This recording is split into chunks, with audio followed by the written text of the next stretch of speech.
paling baik bagi Allah kita.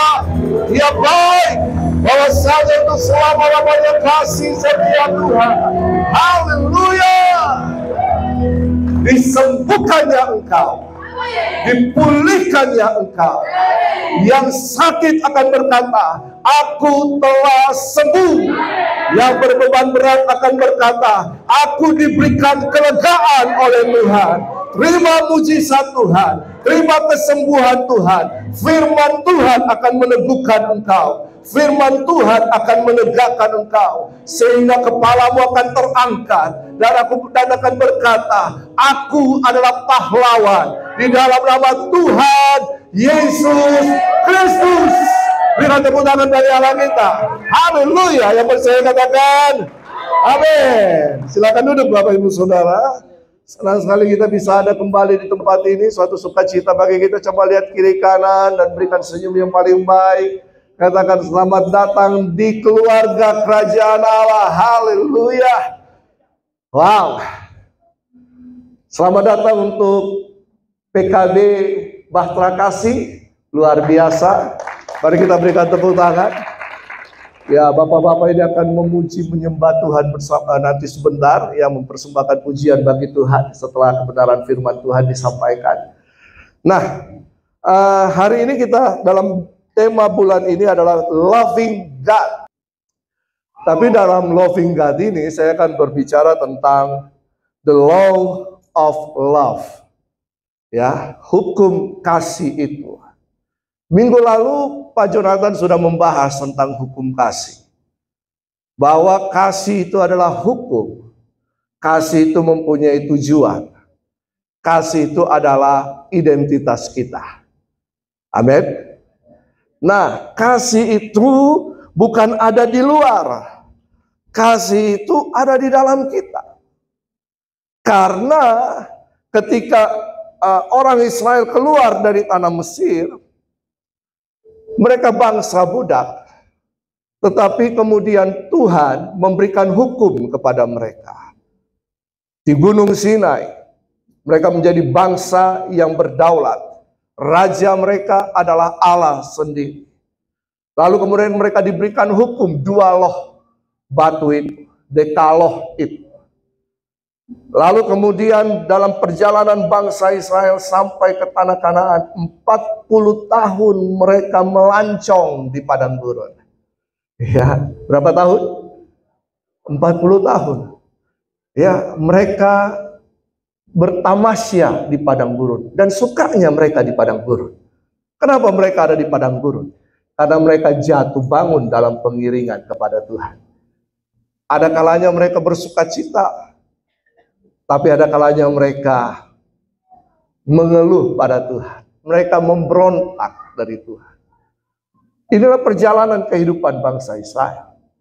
Sehingga Yeremia 31 berkata, aku akan memberikan kamu hati yang baru, dan rohku akan berdiam di dalam kamu. Lalu kemudian terjadi peristiwa Pentakosta, hari yang ke-50. Roh Kudus memenuhi kehidupan orang-orang percaya. Dan hukum itu, hukum yang ditulis di batu itu, kemudian oleh Roh Kudus dituliskan di dalam hati kita. Amin. Berarti hukum ini ada di dalam kehidupan kita. Coba kita lihat Markus 12 ayat 28 sampai yang ke-34. Markus 12 ayat 28 sampai yang ke-34. Kita baca bersama-sama, sudah ada juga di LCD. Ya, Markus 12 ayat 28 sampai 34. Mari kita baca bersama-sama. 1, 2, 3. Lalu seorang ahli Taurat yang mendengar Yesus dan orang-orang Saduki bersoal jawab dan tahu bahwa Yesus memberikan jawaban yang tepat kepada orang-orang itu, datang kepadanya dan bertanya, hukum manakah yang paling utama?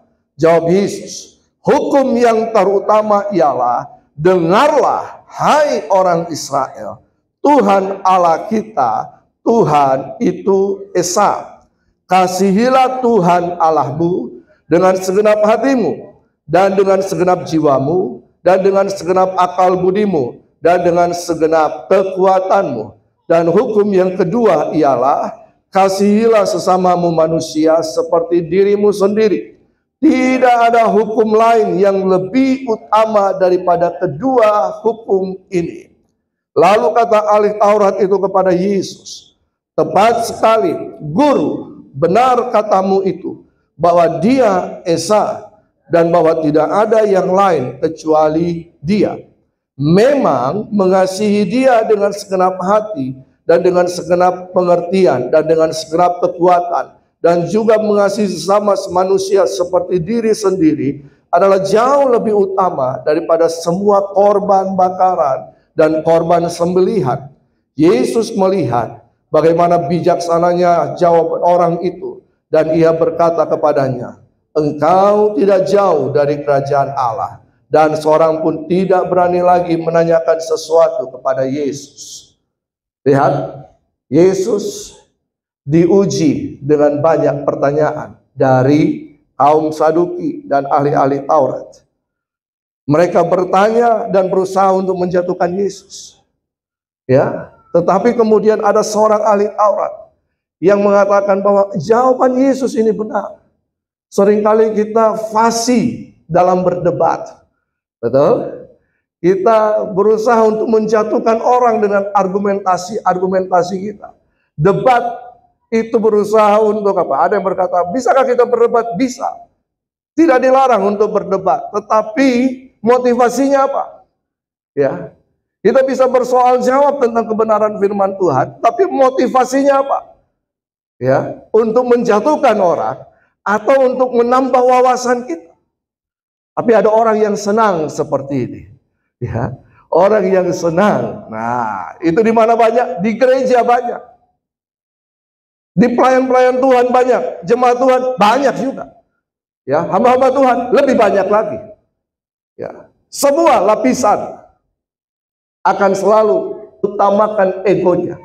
Saya lebih dari dia. Ya, padahal tong kosong berbunyi nyari. Lalu ahli Taurat ini berkata, jawaban Yesus itu benar. Lalu kemudian dia berkata kepada Yesus, bertanya, hukum mana yang utama? Yang terutama. Ingat, di dalam kita ada hukum. Tapi hukum apa yang paling utama dan terutama? Yesus berkata, Shema Yisrael, Adonai Elohenu, Adonai Eka. Dengarlah hai Israel, Tuhan Allah kita, Tuhan itu esa. Ini hukum. Lalu kemudian karena dia, sekarang ada seorang hamba Tuhan memperdebatkan tentang Tritunggal. Ya, Allah itu esa. Esa itu bukan satu angka. Esa itu bukan 1 kali 1 sama dengan 1. 1 kali 1 kali 1 kali 1 sama dengan 1 angka. Esa itu satu dalam kesatuan. Ya, Esa itu satu dalam kesatuan. Allah kita, Allah Tritunggal, satu, tetapi dalam 3 keberadaan. Sebagai Allah Bapa, Allah Anak, Allah Roh Kudus, sama-sama Allah. Betul kan? Sama-sama Allah. Tapi sebagai Allah Bapa, Allah yang menciptakan, Allah Anak, Yesus Kristus. Yesus bagian dari Tritunggal. Dialah Allah, dialah Sang Firman itu. Teofani dalam perjanjian lama yang menyatakan ada seperti seorang anak dewa, ada yang seperti seorang anak Allah. Itulah Yesus, Sang Firman itu. Teofani itu, dia berinkarnasi, Sang Firman berinkarnasi menjadi manusia. Dalam kemanusiaan Yesus Kristus berdiam Sang Firman. Jadi Yesus bisa dikatakan sungguh-sungguh Allah, sungguh-sungguh manusia. Karena tidak ada satupun yang bisa mengampuni dosa manusia selain Tuhan. Yesus berkata, pergilah, dosamu sudah diampuni. Betul kan? Dia membangkitkan orang mati. Bahkan dia menjadi penebus juru selamat. Yesus juru selamat, iya. Lukas berkata, dia juru selamat, namun dia Kristus dan Tuhan. Kristus, dia yang diurapi, dialah Raja itu, dialah Tuhan. Perbuatan-perbuatannya menyatakan kekuasaannya, kedaulatannya atas alam semesta ini. Siapakah yang bisa meneduhkan badai? Ada di antara Bapak Ibu, di belakang sini ada laut. Tengah-tengah ombak yang tinggi, Bapak Ibu berdiri, bisa nggak teduhkan badai? Tapi badai, alam takluk di bawah kaki Yesus. Amin. Roh Kudus diberikan ketika Yesus naik ke surga. Tritunggal ini merupakan pernyataan iman kita dan tidak perlu lagi diperdebatkan. Amin. Oke, Allah kita Esa, tetapi Allah kita, Allah Bapa, Allah Anak, Allah Roh Kudus dalam keesaannya. Ya. Nah, lalu Yesus berkata, kasihlah Tuhan Allahmu. Inilah hukum itu. Hukum yang terutama, paling utama. Kasihlah Tuhan Allahmu dengan segenap hatimu, dengan segenap jiwamu, dan dengan segenap akal budimu, dan dengan segenap kekuatanmu. Dan hukum yang kedua ialah kasihilah sesamamu. Siapa manusia ini? Siapa manusia ini? Orang yang satu kampung dengan kita. Siapa manusia ini? Kita semua. Saya dan saudara. Yang melayani pakai batik, saya tidak pakai batik. Apakah saya bukan manusia? Apakah hanya tampilan saya yang membedakan kita sebagai manusia? Tidak kan? Betul kan? Orang cenderung melihat apa? Penampilan, baru menganggap seseorang sebagai manusia. Siapakah manusia itu? Kita semua. Coba lihat kiri kanan, kamu manusia nggak? Coba berdiri misalnya, kakimu naik nggak di atas lantai 5 cm? Bukan manusia nggak? Melayang nggak? Emangnya Superman? Emangnya hantu? Ya kan? Kita semua manusia berpijak di tanah yang sama, duduk di bangku yang sama, makan makanan yang sama. Ada di sini yang makan besi? Tidak ada kan? Semua makan nasi kan? Dan teman-temannya kapurung, apalagi? Coto. Saya suka kapurung, saya suka coto, saya suka makan. Makanya badanku dulu tak begini. Dulu saya kurus krempeng Bapak Ibu. Tapi karena istri saya baik, mertua saya baik, ya. Haleluya. Kasihilah sesamamu manusia seperti dirimu sendiri. Seperti apa? Dirimu sendiri. Dan firman Tuhan katakan, tidak ada hukum lain yang lebih utama daripada kedua hukum ini. Kalau saudara lapar, saudara makan. Betul kan? Saudara pelihara dirimu sampai bangka-bangka kayak begini. Tapi kalau lihat orang lain, diselei. Nah, firman Tuhan, kalau kamu ingin orang lain berlaku sama, melakukan yang baik terhadapmu, lakukan juga itu terhadap orang lain. Kalau saya misalnya, saya ini tidak suka digosipin orang, maka saya jangan gosip.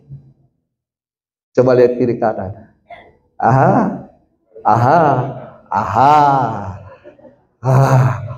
Oke.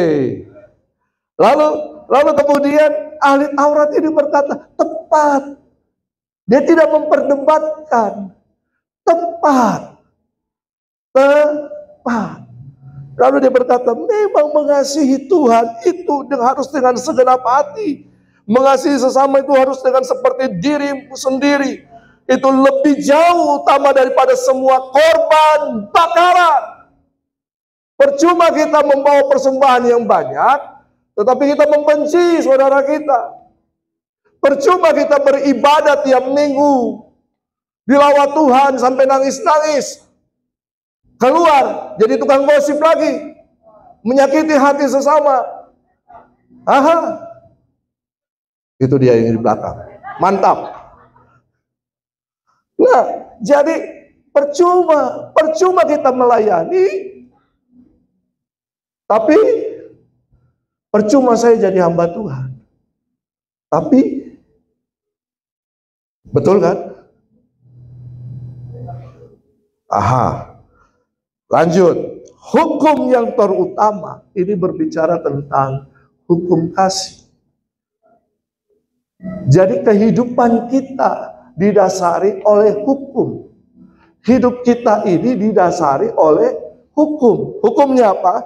Kasihilah Tuhan Allahmu, kasihilah sesamamu manusia. Kenapa kita harus mengasihi? Karena Allah telah terlebih dahulu mengasihi saya dan saudara. Dia baik. Dia mengasihi saya dan saudara. Kita tidak dapat membalas kasih Tuhan. Kita ini biji mata Tuhan. Kita ini ciptaan Tuhan. Dapatkah kita membalas Tuhan dengan segenap perbuatan kita? Tadi Pak Arifin bilang, kasih itu bukan perbuatan. Kasih itu bukan dinyatakan hanya dengan sekedar memberikan sesuatu. Traktir. Tidak. Tapi kasih itu adalah seluruh kehidupan kita. Kasih itu adalah saya. Karena Allah berkata, kasih itu adalah Allah. Allah itu berdiam di mana? Dalam saya dan saudara. Amin. Berarti kasih itu, hukum itu ada di mana? Di dalam. Allah adalah kasih. Berarti Allah adalah hukum itu.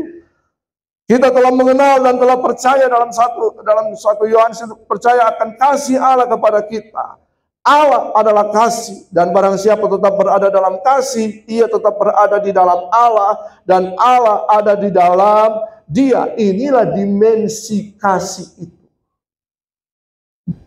Barang siapa tetap berada di dalam kasih, dan ia tetap berada di dalam Allah, dan Allah di dalam dia. Ini berbicara tentang dimensi kasih. Oke, kita lihat lagi. Bahwa kita ini hidup dalam dimensi kasih. Apa itu dimensi kasih? Efesus 3 ayat 16 sampai 19. Aku berdoa supaya ia menurut kekayaan kemuliaannya menguatkan dan meneguhkan kamu oleh rohnya di dalam batinmu, sehingga oleh imanmu Kristus diam di dalam hatimu, dan kamu berakar serta berdasar di dalam kasih. Apa? Kasihilah Tuhan Allahmu, kasihilah sesamamu manusia. Aku berdoa supaya kamu bersama-sama dengan segala orang kudus dapat apa? Memahami, mengenal, mengalami betapa lebarnya dan panjangnya dan tingginya dan dalamnya kasih Kristus, dan dapat mengenal kasih itu sekalipun ia melampaui segala pengetahuan. Aku berdoa supaya kamu dipenuhi di dalam seluruh kepenuhan Allah. Apa itu kepenuhan Allah? Kasih. Amin. Nah, ini dimensi kasih. Bahwa kita harus berakar tertanam dalam dimensi kasih. Bahwa betapa lebarnya, panjangnya, dan tingginya, dan dalamnya kasih Kristus.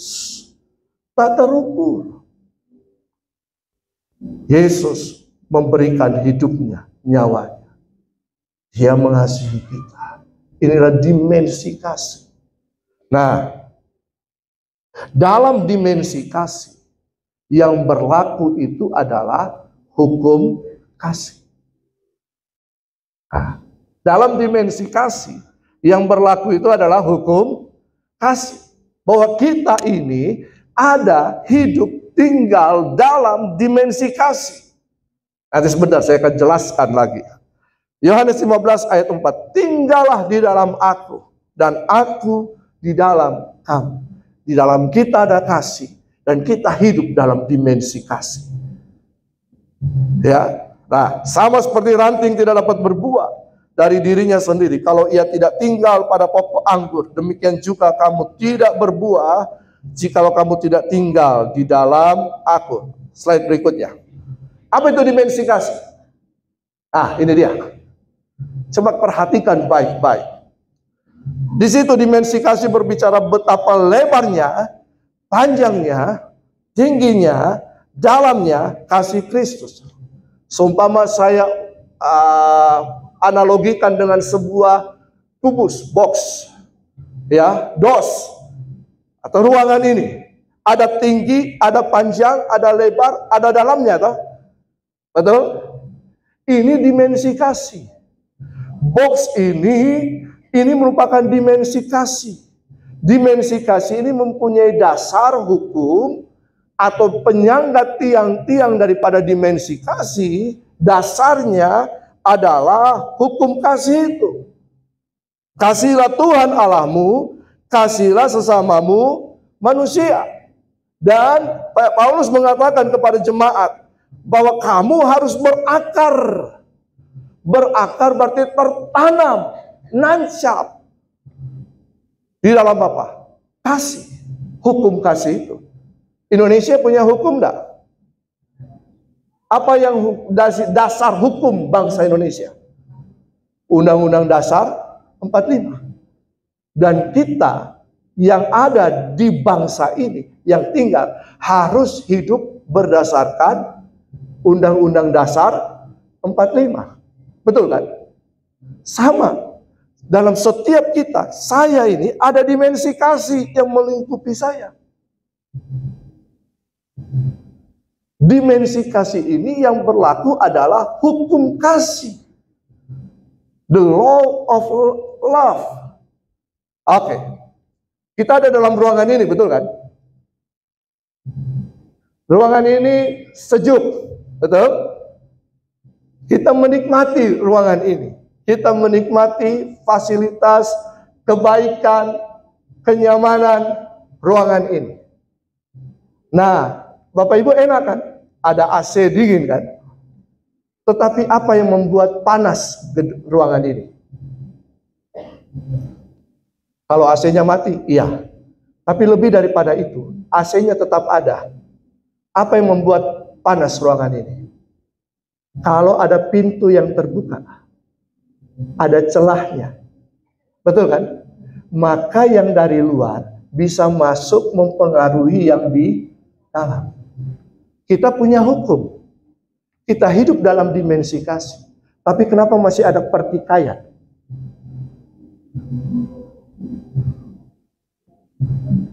Kita punya hukum, kita tinggal dalam dimensi kasih. Kasih ada di dalam kehidupan kita. Kenapa masih ada gosip? Suka menjatuhkan orang. Kenapa?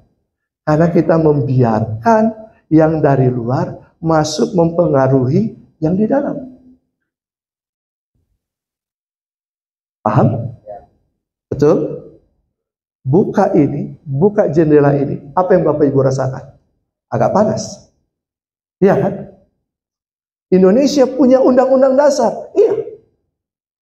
Tetapi apa yang mengakibatkan ada yang kemudian berlaku kasar, ada yang baik. Karena membiarkan nilai-nilai dari luar, budaya-budaya dari luar, masuk mempengaruhi kehidupan kita. Kita ada dalam kerajaan Allah, hukumnya adalah hukum kasih, nilai-nilainya adalah kasih, maka kita harus tinggal dan melakukan itu, betul kan? Setuju? Setuju? Jadi kita ini ada dalam dimensi kasih. Jangan buka celah seperti Kain. Kain itu ada tinggal dalam kasih anugerah Tuhan. Walaupun persembahannya ditolak, tapi Tuhan tetap mengasihi Kain, betul kan? Tapi dia membiarkan apa? Amarah. Dia buka celah.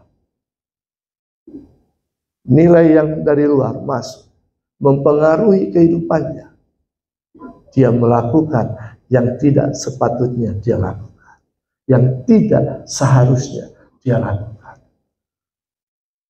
Kalau saya dan Bapak Ibu tinggal dalam dimensi kasih, harusnya kita tertanam. Bahkan dikatakan dipenuhi. Apa dipenuhi? Diisi, dilimpahkan, disempurnakan dalam apa? Seluruh kepenuhan Allah. Dalam kasih itu. Ibaratnya kalau Bapak Ibu ada di kolam, berenang dan menyelam itu berbeda kan? Berenang itu ada di atas, menyelam itu ada di dalam. Betul kan? Di dalam, dilingkupi. Kalau ada di kolam, dilingkupi oleh air kolam. Kita ini dilingkupi oleh kasih Allah. Makanya kasih Allah memenuhi saya. Hidupku dikelilingi oleh kasih Allah. Makanya kita harus hidup sesuai dengan hukum kasih. Lanjut. Dalam dimensi hukum kasih, ada kasih kepada Tuhan. Apakah kasih kepada Tuhan itu? Bagaimana bentuk kasih kepada Tuhan Allahmu? Ulangan 8 ayat 3 berkata, oleh sebab itu haruslah engkau berpegang pada perintah Tuhan Allahmu dan hidup menurut jalan yang ditunjukkannya. Dengan apa? Takut akan Dia. Nah, takut akan Tuhan, fear the Lord, atau dalam bahasa Ibrani yare, itu adalah to stand in awe atau be awed. Kita nyanyi, ku kagum hormat akan Engkau. Betul kan? Kagum, awesome, mengagumkan, membuatku terpesona. Ku terpesona, terpesona anugerahmu. Itu ciptaan Bapak Jonathan Patiasila. Ya, dapatkan di toko-toko. Ya, gembala kita menciptakan banyak lagu, termasuk tadi itu. Terpesona anugerahmu. Cari di mana? Di YouTube ada, toko-toko YouTube ada, dan semuanya. Oke, awesome, kagum, heran. Kita memuji Tuhan, betul kan? Oh, tadi faithful God. Wow. Tuhan baik. Apa yang membuat kita terpesona? Karena ada yang dikeluarkan oleh orang itu. Betul kan? Apa yang membuat kita terpesona kepada Tuhan? Apa kita mengagumi karya Tuhan? Kita kagum akan Tuhan. Dan karena kekaguman itu membuat kita terpesona. Wow. Tapi bukan hanya sekedar itu. Di sini dikatakan bahwa kita kena pesona itu. Kenapa kita kena pesona? Kenapa kita kena daya tarik? Kenapa kita terpikat hati kita? Sebenarnya karena kasih Tuhan. Kenapa kita memuji menyembah Tuhan? Bukan karena suara kita baik. Semua kita bisa berhak untuk memuji menyembah Tuhan. Karena kita terikat, terpikat dengan kasih Tuhan. Amin. Kalau kita terpikat dengan kasih Tuhan, maka apa yang harus kita lakukan? Yang pertama dalam dimensi kasih kepada Tuhan, slide berikutnya, bahwa kita harus mengasihi Allah. Mengasihi Allah itu berarti kita harus takut pada Tuhan. Maka kita akan apa? Berpegang pada perintahnya. Lalu hidup menurut jalan yang ditunjukkannya. Jalan-jalan sendiri. Ada lagu, ku tak dapat jalan sendiri. Tuhan, tolong padaku. Ada masalah, ada persoalan, nyanyi pujian ini. Tapi ketika diberkati Tuhan, ku mampu jalan sendiri. Saya sudah diberkati Tuhan. Adakah begitu? Dalam setiap keadaan, jalani jalan yang ditunjukkan Tuhan. Berpegang pada perintah Tuhan.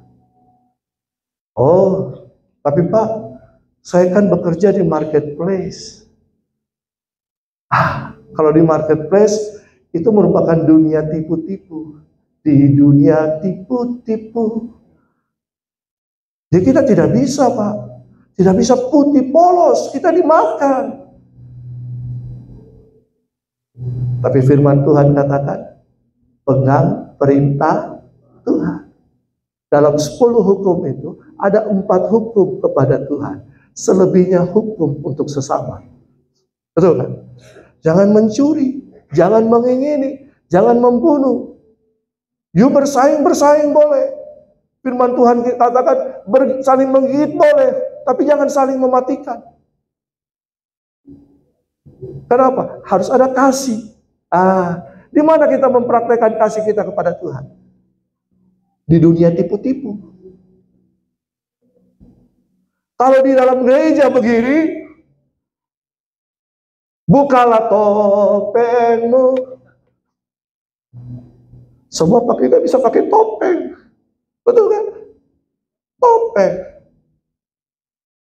Tapi ketika di luar,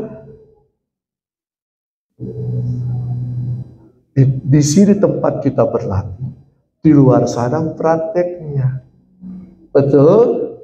Tapi di sini juga tempat kita saling baku gesek. Iya. Nah, ada yang baku gesek, Pak. Benar. Karena ada teori. Untuk menghasilkan sesuatu yang baik, harus ada digesek. Betul kan? Ada namanya manajemen konflik. Ada manajemen konflik. Dikasih konflik dulu semua. Supaya terlihat siapa yang bagus. Tapi dalam kebenaran firman Tuhan, Amsal berkata, memang besi menajamkan, besi bisa memakai manajemen konflik. Tapi ada pengertian yang lain, bahwa besi menajamkan besi artinya bahwa kita harus belajar terhadap orang lain. Berarti bukan manajemen konflik, manajemen pembelajaran.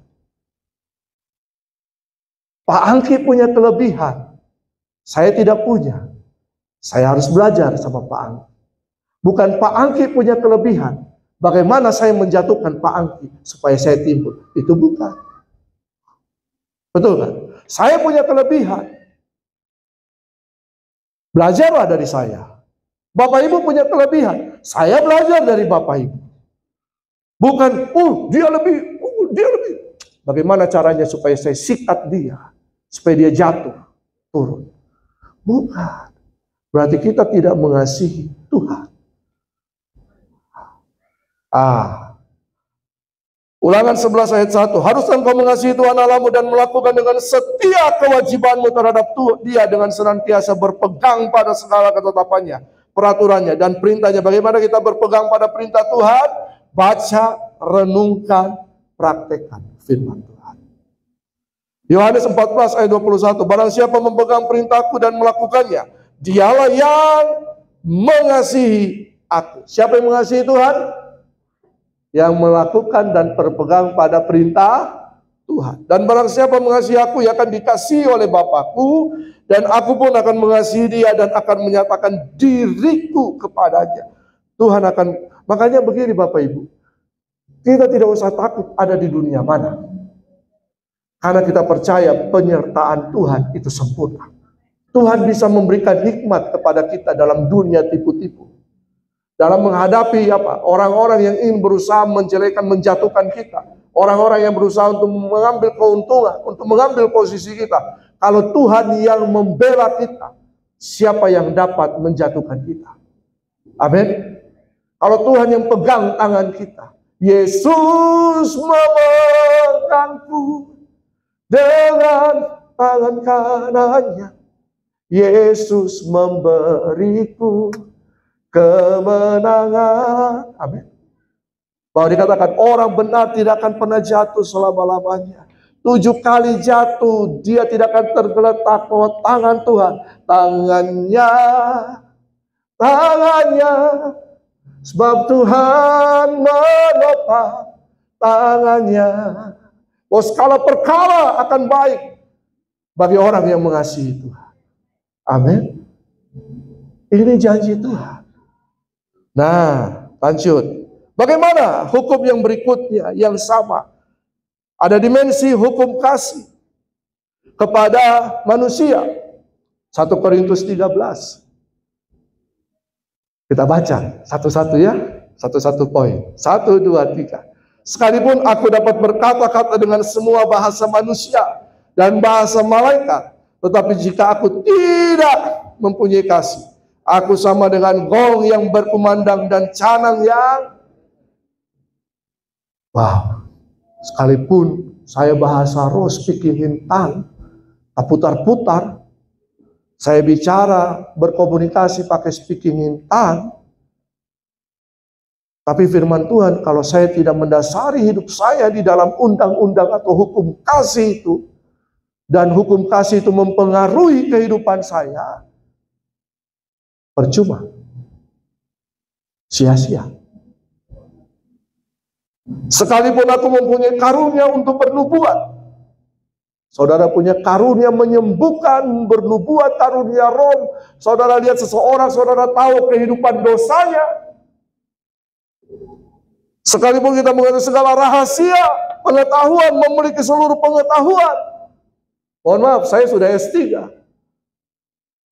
Tapi firman Tuhan katakan, sekalipun saya memiliki iman yang sempurna yang bisa memindahkan gunung, tapi jika aku tidak mempunyai kasih, aku sama sekali tidak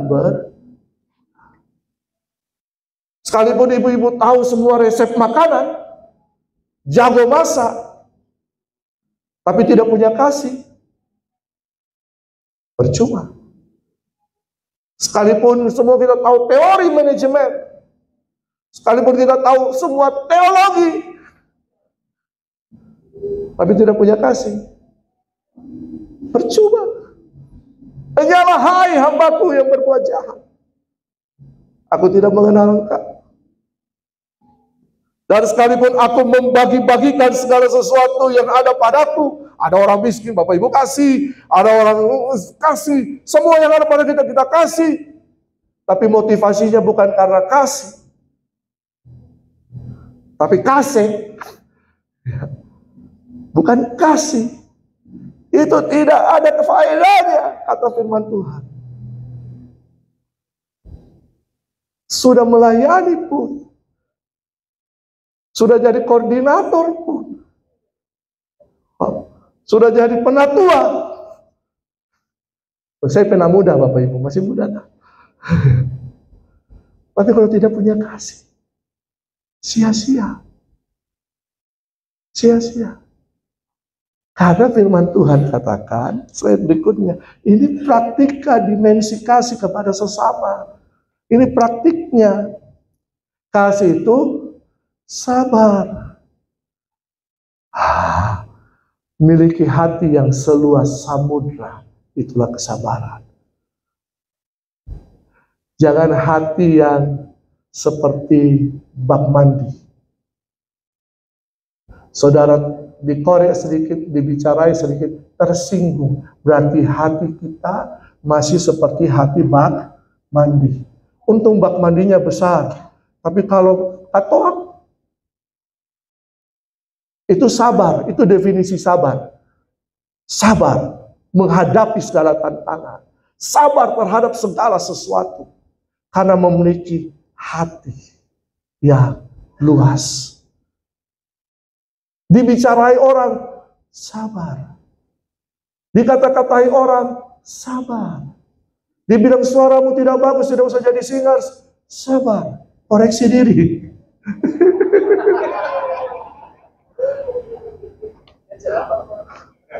Karena banyak orang mau melayani untuk tampil. Mau ada di sini untuk tampil. Ya. Sorry, singer-singer kita bagus tadi, bagi-bagi suaranya mantap. Tapi ada yang mau berusaha untuk itu, sabar. Ya. Yang jadi koordinator juga sabar. Mendidik dari awal, pelan-pelan. Ya. Jangan hanya mau mengambil yang sudah jadi. Yang jadi, sudah ini punya karakter, biasanya tidak baik. Didik baik-baik. Ya. Ada seperti saya dulu dididik dengan baik. Maka saya pun akan mendidik orang dengan baik.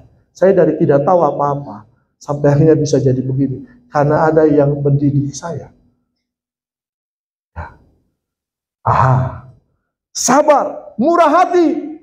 Murah hati bukan cuma kasih-kasih. Murah hati itu bukan suka traktir. Biasanya ada U di balik B. Murah hati bukan kasih, saya kasih dia supaya dia balas budi. Padahal budi mana mau dibalas.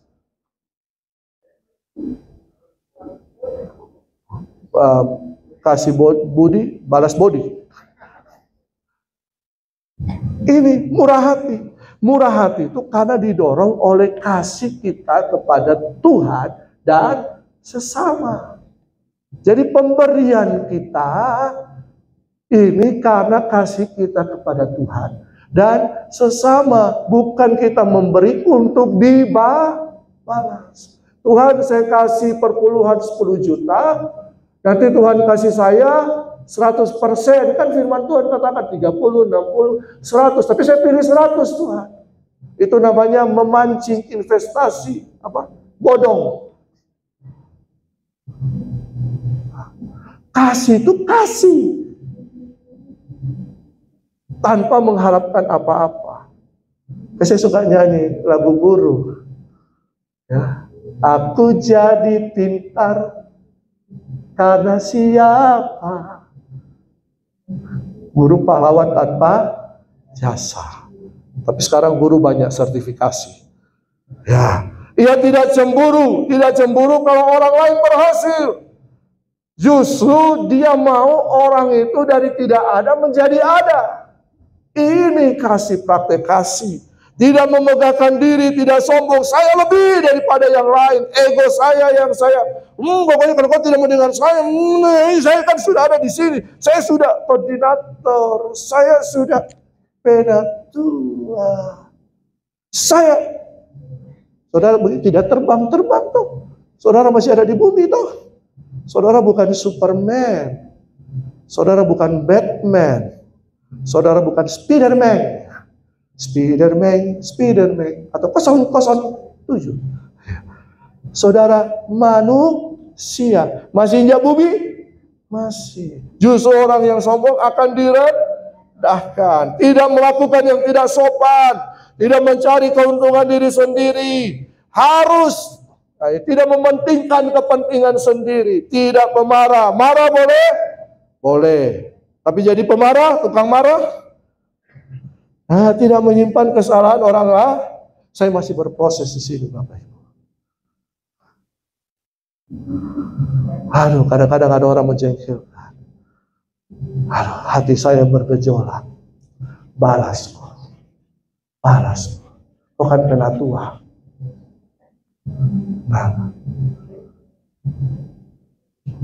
I don't have everything, but I have Jesus.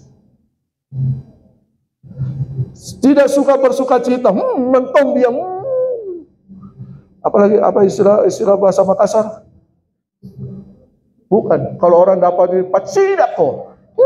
Memang tuh saya sudah bilang pacidak kok.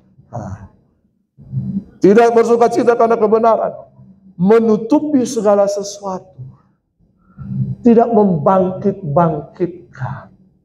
Masalah yang kecil jangan dibesarkan. Masalah yang besar padamkan. Kita suka kasih besar-besar sesuatu yang kecil. Terus kemudian sudah jadi besar, kita lari dari tanggung jawab kita. Lempar batu sembunyi tangan. Berbahagialah mereka yang mendengarkan dan bertobat.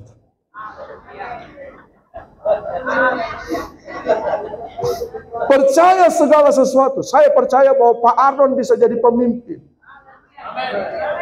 Saya percaya yang paling lemah sekalipun di sini bisa jadi pemimpin. Itu namanya berbesar hati. Percaya, karena firman Tuhan, apa yang telah dipercayakan kepadamu, percayakan juga kepada orang lain. Jadi kalau ada yang diangkat, kenapa dia bukan saya? Dia kan tidak ada apa-apanya. Dia kan begini, dia begini. Kasih itu menutupi segala sesuatu. Kasih itu percaya segala sesuatu. Percaya bahwa ada kebaikan dari orang-orang itu. Walaupun dia sontoloyo. Percaya. Karena Tuhan bisa mengubah. Amin. Percaya, saya ditolak, percaya, saya tidak apa-apa. Tapi memang ada bergejolak. Tapi saya percaya Tuhan bisa. Tuhan bisa angkat seseorang. Amin. Walaupun dia orang itu menyakitkan, tidak apa-apa. Tidak apa-apa. Mengharapkan segala sesuatu, berharap semuanya baik. Sabar menanggung segala sesuatu. Dan sampai kapan? Ini ayatnya. Kasih itu tidak berkesudahan. Walaupun suami menjengkelkan, kasih itu tidak walaupun istrimu menjengkelkan, kasih itu tidak walaupun ada teman-teman di sini menjengkelkan, kasih itu tidak. Walaupun ada sesama pelayan Tuhan menjengkelkan, kasih itu tidak. Walaupun anakmu menjengkelkan, kasih itu tidak. Walaupun pendetamu menjengkelkan, kasih itu tidak. Walaupun penatuamu menjengkelkan, kasih itu tidak. Walaupun saya menjengkelkan saudara, kasih itu tidak. Kesudahan. Ada yang bilang begini, Pak, kenapa kita tidak pergi suka besuk-besuk orang? Saya memang tipenya tidak suka besuk orang, karena saya pernah dibicarai. Itu Pak Heng saya itu, dulu bukan sini. Dulu itu suka besuk-besuk orang untuk minta-minta sesuatu. Saya bilang, mana buktinya? Yang bilang saya itu ada seorang pemimpin. Makanya saya, kalau ada yang mau saya besuk, mintalah, Pak tolong besuk saya. Ya, supaya saya menutupi segala sesuatu, menutupi celah, supaya saya atmosfer kasih saya tetap, saya ada dalam atmosfer kasih Tuhan. Nah, loving God adalah jikalau kamu, ayat terakhir, jikalau kamu mengasihi aku, kamu akan, jikalau kamu mengasihi aku, jikalau kamu mengasihi Tuhan, harus menuruti perintah Tuhan. Hidup dalam jalan-jalan Tuhan. Dan tadi 1 Korintus 13. Rob ini sudah 18 tahun Bapak. Sudah akil balik. Jadi kasih itu tidak berkesudahan. Katakan kiri kanan. Kasih itu tidak berkesudahan. Kenapa kasih itu tidak berkesudahan? Karena kasih itu harus menjadi hukum kita. Itu adalah dasar kita, betul kan? Kasih kepada Tuhan, kasih kepada sesama. Karena kasih itu mempunyai tujuan. Amin. Kasih itu mempunyai tujuan, bukan kasih dah. Bukan. Kasih itu punya tujuan. Tujuannya untuk bisa melihat orang lain lebih baik daripada kita. Amin. Makanya jangan berdebat. Jangan beradu argumentasi. Jangan suka baku gea. Jangan suka gosip. Angkat orang lain. Kalau orang lain ada di bawah kita, jangan tekan dia. Disiplin tanpa kasih, arogansi. Arogansi akan menutup segala kemungkinan. Mungkin Tuhan percayakan ini yang kamu harus layani. Angkat dia. Sampai sederajat denganmu. Kalau perlu, angkat dia lebih lagi. Kalau dia tidak mau diangkat lagi, tendang supaya naik ke atas. Ya, karena kita mau orang lebih baik dari kita. Saya mau ada orang yang lebih baik dari saya. Kalau saya punya gelar banyak, ada orang yang lebih banyak gelarnya dari saya. Amin. Coba lihat kiri kanan. Saya mau kamu lebih baik dari saya. Tapi kalau sudah begitu jangan iri. Ya, gara-gara saya dia begitu. Kalau dia tidak lihat saya, dia tidak hormati saya. Makan tuh hormat. Makan tuh makan puji. Dan yang terakhir, kasih itu adalah identitas saya dan saudara. Jadi apa yang akan orang lihat tampilan hidup kita? Apa yang kita tampilkan? Kasih. Inilah tampilan kehidupan saya dan saudara. Karena saudara ada dalam dimensi kasih. Dasar saudara adalah kasih. Tuhan Yesus memberkati. Haleluya. Terima kasih Tuhan. Biar kami hidup dalam kasih. Kami mendasari hidup kami dalam kasih. Nilai-nilai kami adalah kasih. Hidup kami adalah kasih. Tolong kami. Kami masih berproses ke sana. Hamba-Mu juga masih berproses ke sana. Belum sempurna. Kami semua belum sempurna. Kami masih banyak kekurangan. Puji Tuhan, saya sadar saya banyak kekurangan. Orang yang sadar akan memperbaiki. Orang yang sadar akan belajar. Jangan ciptakan konflik. Ciptakanlah pembelajaran. Terima kasih Tuhan Yesus. Kami bersyukur. Kami bersyukur untuk firman-Mu. Roh Kudus tolong kami. Roh Kudus tolong kami. Roh Kudus tolong kami. Firman-Mu meneguhkan kami. Terpujilah nama-Mu. Dalam nama Tuhan Yesus Kristus. Amin.